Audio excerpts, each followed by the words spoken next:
Boa tarde, internauta do blog do Jamildo. Estamos reunindo aqui mais uma vez o Clube dos Setoristas, hoje em edição extraordinária, por conta aí do debate ontem da TV Jornal. Vamos conversar então com os setoristas Débora Duque, que acompanha Mendonça Filho, Carol Albuquerque, que acompanha Daniel Coelho, Bruna Serra acompanha Humberto Costa, Manuel Guimarães, com desculpa, meu Deus, eu estou nervosa. Geraldo Júlio, Jamildo. Acompanha a relatora. Vamos mediar essa conversa, enfim. Vamos lá, gente. Esse debate da TV Jornal aí, o que é que vocês acham? Vai dar um rumo diferente aí à sucessão? Não há mais tempo para muita coisa mudar? Como é que vocês viram? Bruna?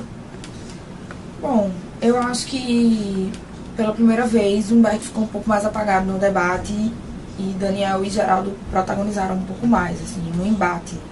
Que talvez seja natural de algumas pesquisas terem sinalizado que Daniel subiu um pouco nas pesquisas e ultrapassou Humberto.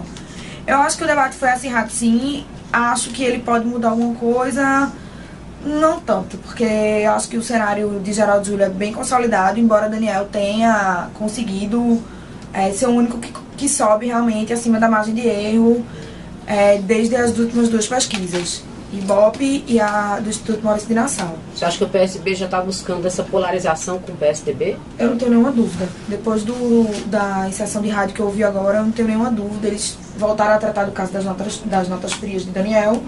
Dizem o seguinte, que se em 3 meses... Apesar de antes não ter usado ainda em campanha, né? Exato. E eles dizem assim, se em 3 meses Daniel usou notas frias e causou um prejuízo de R$18 mil à Câmara de Vereadores, imagine o que ele vai fazer como prefeito. Quer dizer, é um contraditório um pouco do discurso de desespero que o governador tem adotado para Humberto em relação à PPP da Copesa, que esquentou essa semana. Sábado esquentou o debate e desde então vem sendo um dos motos do PT para tentar... Agora é pouco tempo, não? Para desconstruir essa imagem que o Daniel consolidou aí na eleição. Carol, o que você acha? Eu acho que ele já está já está se jogando no segundo turno. Já está se jogando para o segundo turno, já está apostando nas fraquezas do Daniel para se um possível segundo turno for com ele. Ele já está batendo lá e deixando questionamentos e criticando e mostrando a fraqueza. Inclusive no debate, quando ele falou da história lá dos alagamentos, que é que ele tem de proposta, Daniel veio com a história da educação ambiental. Aí ele, olha, eu quis mostrar, ele não mostrou propostas. Veja como é fraco o argumento dele para acabar com os problemas do Recife. Ele está batendo nisso, né? Ele tem tentado botar uma pecha em Daniel, de que Daniel é o candidato do blá blá blá, né? Do blá blá blá, que fala e não tem a história do concreto, do gestor, da proposta.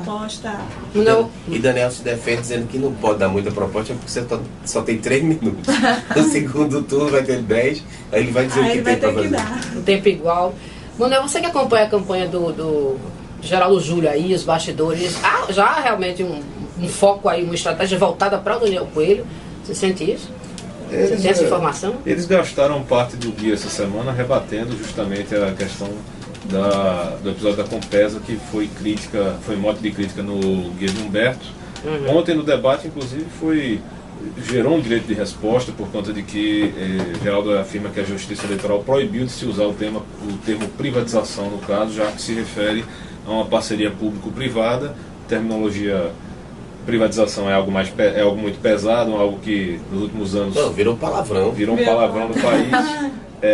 E inclusive foi até um ponto bom que o Daniel defendeu, que ele disse que há privatizações que fizeram bem para o país, citando a telefonia e o próprio episódio dos aeroportos, que é do PT. Então, agora, não sei se vocês sentiram um pouco isso. Desculpa interromper. Não, fica. Que eu pelo menos não consegui entender se ele é a favor da PPP ou se ele é contra a PPP da Compesa. Eu acho que no final das contas todos eles têm restrição ao projeto. Coelho, eu não consegui entender exatamente se ele é a favor ou se ele é contra. Eu acho que ele está no mesmo barco de Humberto, questionar o tipo de PPP eu já ouvi ele falar sobre isso no fim de semana, como a gente estava de plantão, aí eu ouvi ele falar sobre isso. dizendo o seguinte, que ele não é contra PPPs, ele é contra o formato desta PPP. Não, então, ele é contra o PPP da Compesa, que o Humberto já disse, é contra o PPP da Compesa. Mendonça já disse também, Geraldo é a favor. Mas eu achei que Mendonça foi mais enfático. Agora, tem que dar um crédito ao Daniel, porque ele foi realmente o primeiro deputado, junto com o Luciano, a propor um debate sobre a PPP. Isso é verdade. Ele se saiu bem na Assembleia, né? E chamou os urbanitários. Os urbanitários começaram a tocar fogo desde então. Aí, o PT está atrás de buscar essa militância, né, mais aguerrida, então voltando à bandeira do sindicalismo público, pegou isso aí. E por que tem uma carga tão alta de combustão? É porque lembra o processo da CELP, que foi também satanizada contra Mendonça, né? É na mesma linha. Então, um voto engraçado. E sempre foi um voto bem utilizado pelo PT nas campanhas, né? Esse trote eleitoral, vamos dizer assim, que o PT faz do que é a privatização. Há mais de 10 anos que o PT usa isso nas campanhas. Mas agora é um problema, o PT é governo. Naquela época o PT era oposição. E o próprio discurso que o PT tenta nacionalizar, feito o Humberto fez ontem, citando Jarbas, os ataques que Jarbas fez a Eduardo, no caso dos precatórios, no caso da eleição da mãe dele, Ana Reis, em outros momentos da história política brasileira, esse discurso contrasta um pouco, já que é um discurso nacional e a eleição é municipal. Foi até um erro que foi apontado, salvo engano, no estudo da Maurício Nassau, foi um dos erros apontados da campanha de Humberto, do Maurício Romão, que vem nacionalizando um discurso que deveria ser municipal, vem perdendo espaço às propostas e vem sendo... É esse o filão que Geraldo está aproveitando. Ele até usa um termo que a gente cunhou aqui, que é a tal da lulodependência, né? De tentar propor um duelo entre Eduardo, que não vem ao caso, era um plebiscito sobre a gestão. E no debate, quando ele foi questionado sobre os secretários do PT que ainda estão no Estado, ele falou, também tem secretários, o PSB também tem secretários no Recife, e também tem secretários no governo nacional. Nós não estamos nacionalizar. Contradiz, né? Eu acho que outro erro, desculpa, só para pegar esse mote, que outro erro foi essa campanha, essa vinheta que saiu ontem à noite, já depois do debate, comparando Daniel Coelho a Fernando Collor, uma vinheta do PT. Fernando Collor nacionalmente aliado de quem? Isso eu me sinto à vontade de falar, porque já falei para petistas nos bastidores sobre isso quando cobria o PT.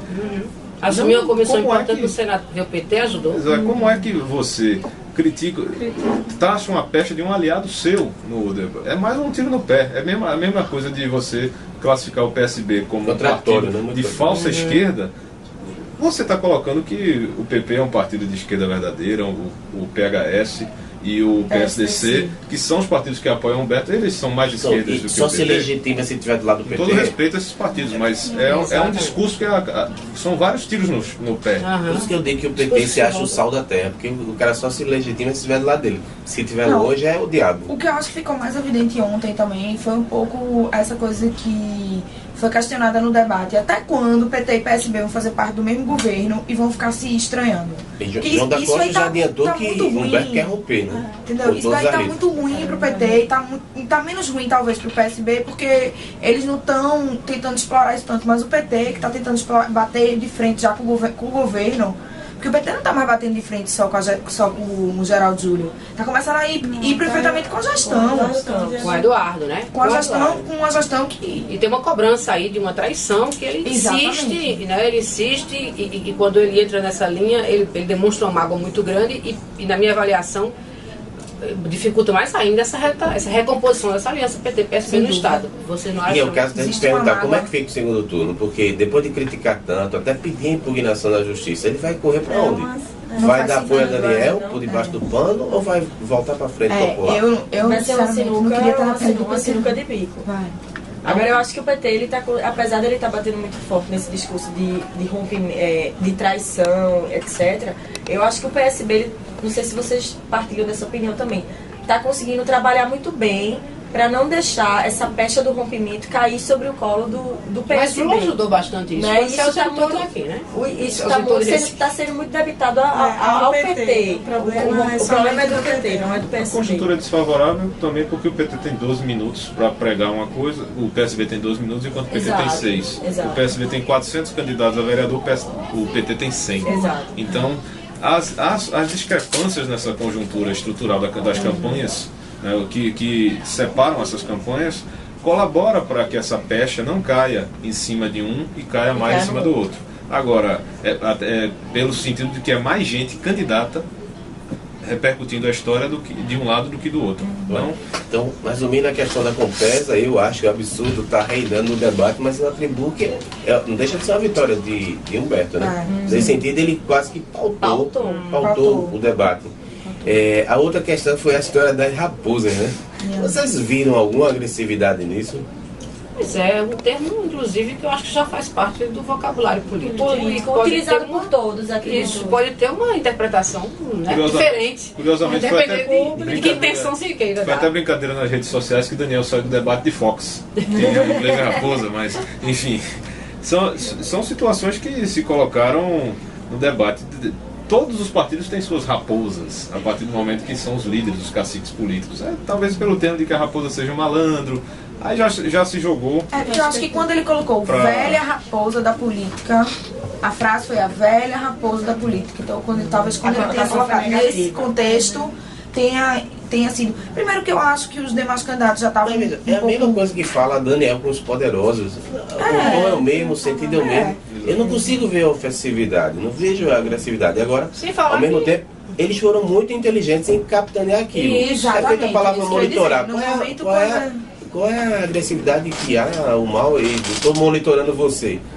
O que Geraldo gerou ali foi uma aliança entre os três e outra coisa, que se podia, assim, esse discurso da paz política dele, como é que ele está o tempo todo pregando isso e de repente se decide ele cai na contradição. Então, assim, ele mas o homem não é candidato. Mas peraí, olha, eu vou fazer a defesa de Geraldo. Ele não é candidato a santo, gente. Não, justamente, sem ser necessariamente ofensivo, o fato dele ter ido pro ataque não quer dizer que ele foi ofensivo. Agora, ele não sai do script, ele mesmo diz, eu não vou cair no jogo, eu não vou entrar nessa linha, eu vou continuar. Ele é que se coloca dessa forma, que dentro de um script fechado e acabado. Exatamente, que ele segue a risca, é verdade.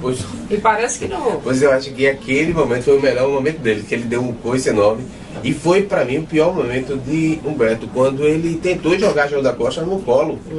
E aí possibilitou. É bom o debate franco, é bom que as pessoas se coloquem. O que eu acho que os três se deram bem foi quando eles articularam uma resposta em conjunto.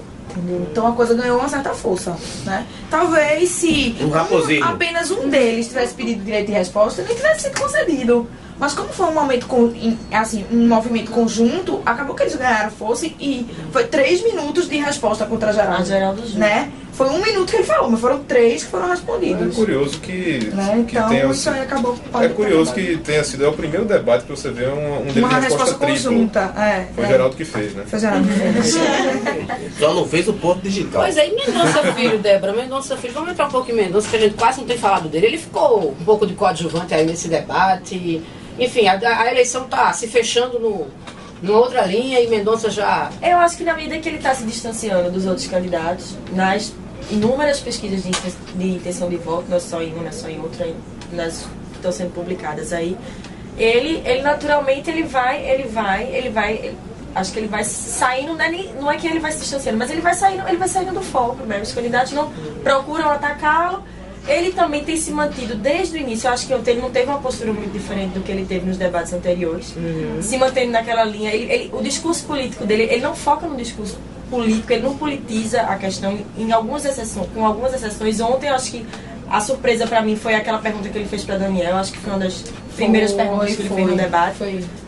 Acho que foi o único momento assim que ele politizou a discussão, né? E ainda assim eu acho que ele não se sente confortável, é perceptível. Mas você identifica ele já encontrando um caminho aí para voltar ao jogo, enfim, no segundo turno, você já identifica ele sinaliza para alguma aliança já? Alguma aliança, pelo menos assim, claramente ainda... Houve quem visse alguma troca ali dele com Humberto. Você percebeu isso? Fazer alguma tabelinha com Humberto? Em alguns momentos ele buscou perguntar para Humberto, fez uma certa, mas eu acho que pelo menos assim, na minha opinião pessoal, eu acho que o caminho dele, acredito que não seja esse não, por Humberto não. Para mim, quem venceu o debate foi Graça Araújo. Ela passou incólume, não levou bordoada de ninguém. Quem foi que venceu o debate para você? Rapaz, Saia justa agora, não corra não. foi a raposa. A raposa. Foi uma raposa. Posso dizer que foi uma raposa. Não foi o coelho, então.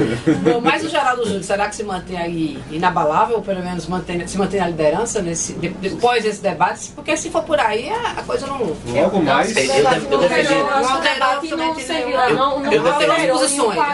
Eu defendi essa tese ontem aqui com o Serginho, que assim, como ele não foi destroçado, tinham 3 contra ele mantém a liderança, então continua sendo vantajoso. Ele foi beneficiado nesse sentido. Não é que tenha ganho o debate, teve momento bom e teve momento ruim.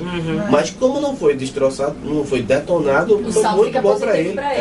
Eu acho que ontem ninguém se saiu. Não sei se vocês tiveram essa impressão. Ninguém se destacou, assim, não teve nenhum grande destaque. Todo mundo meio travado. Acho que foi bem equilibrado. Eu achei todo mundo meio travado. Então assim, onde é que pode ainda haver, ou se é que pode haver, uma reviravolta aí nessa reta final, já que os debates não estão dando essa colaboração nesse sentido? Onde é que vocês acham que pode haver uma mudança de rumo? Ainda é propaganda na eleitoral? Entre aspas, né? Porque essa é a nossa percepção. A gente tem um outro juízo crítico, a gente convive muito com política e às vezes fica até mais tolerante. Eu ouvi algumas pessoas falarem que aquele momento final em que ele foi alvejado pode levar a cabeça das pessoas de ser uma pessoa arrogante e prejudicar. Teve alguém que falou que é uma pecha que eles querem colocar. Então tem que ver as quadras, o que é que disseram e se houve algum impacto no índice de pesquisa, né? Mas que eu não acho que seja nada assim definidor. A gente não sabe a que horas o internauta vai estar assistindo esse vídeo, esperamos que tão cedo, né? Mas hoje saem 2 pesquisas, a Vox Populi e o Datafolha. Então a gente já deve ter fora nasal. A gente deve ter novas perspectivas do andamento dessa Associação do Recife logo mais. A gente vai ter gráficos já mais abalizados em relação a outros levantamentos que foram feitos anteriormente. A da Nasal vem sendo semanalmente, as outras têm feito quinzenalmente, mensalmente, a cada 3 semanas. Então a gente vai ter uma certa noção. Não sei se o debate já vai estar... Acredito que o debate, como foi ontem, ainda não tenha... Com certeza não entrou no campo. Bom, você falou de pesquisa e hoje saiu o CNI Ibope, a avaliação do governo Dilma, e a aprovação do governo dela foi realmente ao índice máximo até agora, desde o início da gestão. Mesmo com as greves. Mesmo com tudo, Dilma está inabalável. E o Sul e o Sudeste são as regiões em que ela aparece com a maior oscilação. E aí, o que vocês acham? Se Dilma der uma circulada pelo Nordeste, talvez ajude um pouco aí o PT? O PT está sofrendo bastante. Saiu essa semana, o Ibope soltou uma nova rodada de pesquisas e os candidatos do PT não vão bem. Não só no Recife, não só em Fortaleza, em Minas, não só em Belo Horizonte, mas em outros estados. Uma reação agora em São Paulo, né? Há uma reação em São Paulo, e a Haddad passou numericamente ali. Mas ainda é um empate técnico e 34% para o Russomano. Mas outras capitais que eu já tenho também, João Pessoa também, salvo engano, Campo Grande, enfim, outros municípios em que o PT tem candidatura própria ou que apoia outros candidatos, a situação desses candidatos pelo menos não é de liderança. O único líder do PT, o único líder que o PT apoia é o Eduardo Paz, no Rio de Janeiro, que tem uma reeleição tida como garantida, que já está acima de 50%, enquanto o principal rival, que é o Marcelo Freixo do PSOL, está com 18%. Mas o PT lidera em Goiânia, né? Lidera em Goiânia, mas tem um levantamento, não foi dessa semana, mas já está de todo modo ele tinha mais de 40% do candidato. Exatamente. E tem uma disputa parelha que é em Campo Grande, mas que é uma capital menor, mas que está 37, 38 no levantamento PT e PSDB. Que apesar de Humberto não querer admitir essa não vinda de Lula e essa coisa de Dilma não gravar, deixou ele muito abalado. Assim. Eu tenho esse sentimento. Chegou a entrar em parafuso, você acha? Não, acho que não. Ele tá muito agressivo. Não, é porque eu acho que a situação é muito delicada, porque além de toda a conjuntura que veio, que trouxe o PT a chegar nesse momento, que ela jamais pode ser ignorada, porque ela é um componente decisivo para se avaliar o que é que vai sobrar, o que é que vai restar do PT depois no pós-eleição. Mas eu acho que quando ele começou a cair, ele já tinha a pesquisa interna mostrando que ele continuaria caindo, entendeu? Só que eu estive lá em São Paulo conversando com algumas pessoas naquele evento lá do CTN, e Gilmar Tato... Centro de Traições Nordestinas. E Gilmar Tato falou uma coisa que ficou muito marcada na minha cabeça, assim. Ele falou, poxa, mas depois do PT fazer todas as lambanças que fez no Recife, eles esse termo, não sou eu que tô colocando, foi o termo que ele... Queria o quê, né? Queriam que Lula fosse lá salvar a pátria. Entendeu? Então, realmente, já era uma situação difícil para Lula vir se eles estivessem em paz. Né? Assim, em paz que eu digo, nesse momento da campanha contra Geraldo, mas ainda não estivessem batendo no governo. Eles batendo como eles estão batendo no governo, não tem a menor condição. E outra coisa, Lula precisa do apoio de Eduardo para se defender do mensalão, né? Chegou a assinar um documento e tudo. Mas será também que eles não começaram a bater? Porque já identificaram, ó, Lula não vem, então talvez. a vida já está. Mas a gente fica assim, o seguinte, é que sempre, eu acho que os petistas sempre esperam, acalentam uma esperança no fundo de que Lula pode ainda ter um rompante e vir. Mas olha, pelo andor da carruagem, ele não vem só pegar no caixão, eu não alça do acredito caixão. O problema é que talvez não se tenha percebido esse termo que se usou, Lula dependência. De quanto mais se eleva Lula, parece que as pessoas não têm seu brilho próprio para traçar os caminhos. Eu concordo. Que por mais que, pronto, Lula não tem a caneta. E chega a ser contraditório, porque se reclama do candidato governador que ele não tem luz própria e que vai ser dependente do outro. Né? Mas Eduardo está no poder no momento. Lula não está ocupando um cargo público. O ostracismo Isso dá para duro, você, né? que é o ingrato. Lula é nosso eterno guia. Não, eu respeito o passado dele, mas nesse ambiente aí, uma coisa que favorece ao governador é ele está no poder e tem um candidato. Lula tem um candidato, mas não está no poder. Dilma está no poder, mas não está utilizando-se desse poder para esse ponto. E é outro detalhe. Lula, apesar de pernambucano, tem a vida ligada a São Paulo.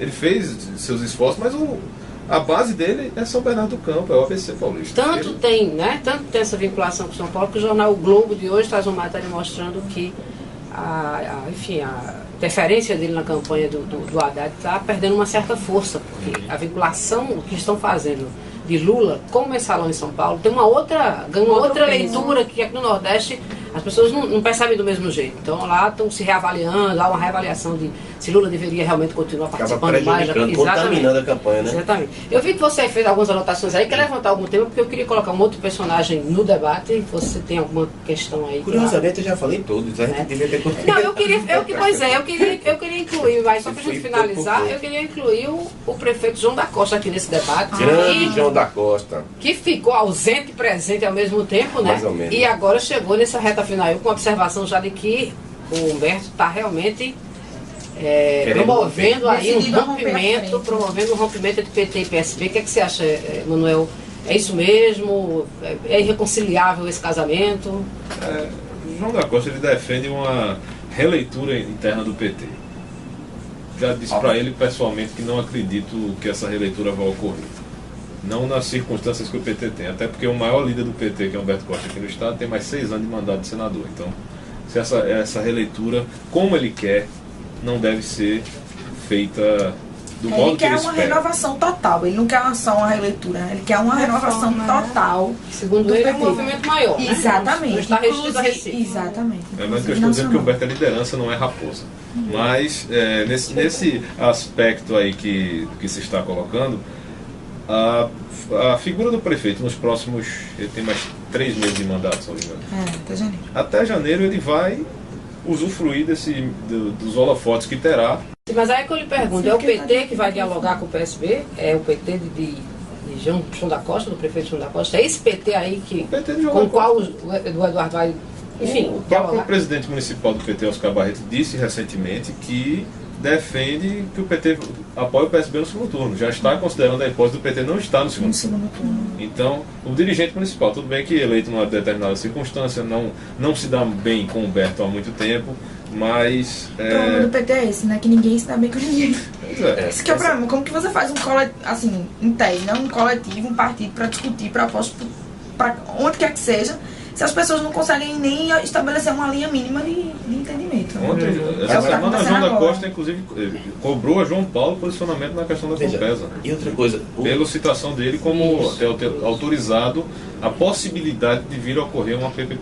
E o Humberto também chegou a dizer no guia, a gente perguntou para ele, falou que não tinha visto, o que eu não acredito. Com todas as letras, João da Costa é do PSB. É como se ele já quisesse jogar fora do partido, né? Então João da Costa jogou contra o PT nessa eleição ou João da Costa jogou contra João Paulo e Humberto? Dá para separar as duas coisas? Não dá? Como é? Eu acho que pelo fato de ele não ter jogado a favor de Humberto, ele jogou contra. É uma coisa que não tem meio termo. É uma coisa que não tem meio termo. Se você não joga a favor do candidato do seu partido, isso beneficia os demais. Mesmo nas circunstâncias em que tudo ocorreu, da forma como ele foi retirado da associação, o próprio PT Nacional chegou a reconhecer isso. Bruno teve um depoimento de Papo Ateste, reconhecendo, né? Que ele tinha, que o prefeito tem motivos para estar. O PT está dizendo que está brigando com duas máquinas. Uma, eles sabiam que não teriam, que era o governo do Estado. Outra, eles fizeram tudo para não contar. Deram todos os motes para que aquela máquina não moesse no termo político, não o beneficiasse. Eu vejo um problema para Geraldo, se eventualmente ele vencer a prefeitura, né? Porque é quase certo que haverá um acerto de contas. Era uma pergunta que eu ia fazer para ele lá no ar. Quase certo que haverá um acerto de contas entre os petistas após a eleição. Haverá uma disputa pelo comando do partido. Então o J. Costa já disse que não vai sair, vai lutar pela renovação. Essa briga dos aliados, faz conta que você, Geraldo. Essa briga dos aliados pode atrapalhar o eventual governo PSB, PCdoB. Então, o que é que sobraria para ele? Vai se livrar dos petistas na PCR ou manterá o cargo no governo do Estado? Essa pergunta chegou a ser feita, né? Essa pergunta chegou a ser feita. O Serginho, ele falando, questionando isso. Com certeza, de modo mais inteligente que eu não. Não, que é isso. Bom, gente, nós temos o finalzinho. Mas você não acha que é uma contradição grande que pode atrapalhar o próximo? Quer dizer, vai ser definidor da aliança, né? O PT vai ficar isolado ou vai arrumar junto? Vai virar oposição? Pelo nível do rancor, eu acho que não vai arrumar mais junto. Bom, assim, eu acho que o Humberto sinaliza fortemente com isso, né? Se não sinaliza, a dificuldade é grande. Alguém tem que administrar. Alguma raposa ou algum cacique do PT vai precisar entrar em reação aí O TRE mandou pra dizer que tentar não pode usar o termo raposa. Acabou de chegar aqui a apresentação.